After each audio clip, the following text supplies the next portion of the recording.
नमस्कार बंधुरा पूर्णिमार चैनेले सबाइके स्वागत।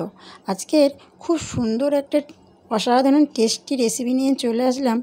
रेसिपिटा होच्छे बेगुन भर्ता। तो बेगुन भर्ताटा खूब सहज उपाये बानिये फेलुन, तबे भिडियोटा लास्ट पर्यन्त देखुन।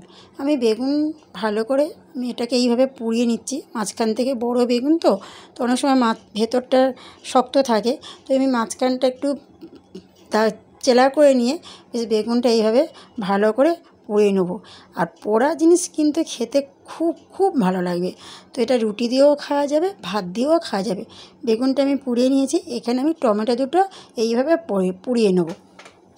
তো এখানে টমেটো পোড়া হয়ে গেছে। এবার চলুন কি কি লাগবে। এখানে তো আমি বেগুনটা আগে থাকতে পুড়িয়ে রেখেছি।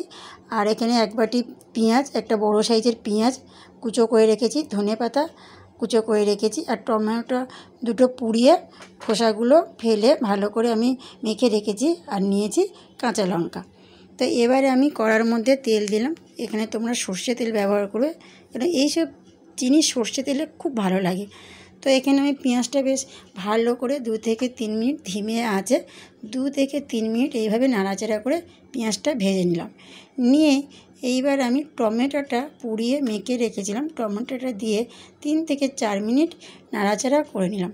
আমি একটা অল্প তেলেই করছি, কিন্তু এটা অসাধারণ টেস্টি। একবার বানিয়ে খাবেন, আর অবশ্যই আমার চ্যানেলটাকে সাবস্ক্রাইব করে পাশে থাকবেন, সঙ্গে কমেন্টও করবেন। আর আমি এখানে দিলাম পরিমাণ মতো নুন। বেগুনটা দিয়ে 3 থেকে 4 মিনিট দিয়ে নাড়াচাড়া করলাম, নুন দিলাম, আর দেবো কাঁচা লঙ্কার কুচো। বেশ ভালো করে নাড়াচাড়া করব। হয়ে গেছে বেগুন ভর্তা। দিলাম একটু ধনেপাতা, আর আমি একটু ধনেপাতাই রেখে দিয়েছি। তো এখনকার ধনেপাতা বাজারে অনেক সস্তা পাওয়া যাচ্ছে। তো এখানে আমার হয়ে গেছে বেগুন ভর্তা। আর এবারে এর ওপরেই দেবো একটু ধনেপাতা, আর একটু ছড়িয়ে দেবো। আর এটা ভাত দিয়ে রুটি দিয়ে খাওয়া যাবে। অসাধারণ টেস্টি একটা রেসিপি তোমাদের সামনে আনলাম। দেখা হচ্ছে পরের ভিডিওয়। সাবস্ক্রাইব করবেন। ভালো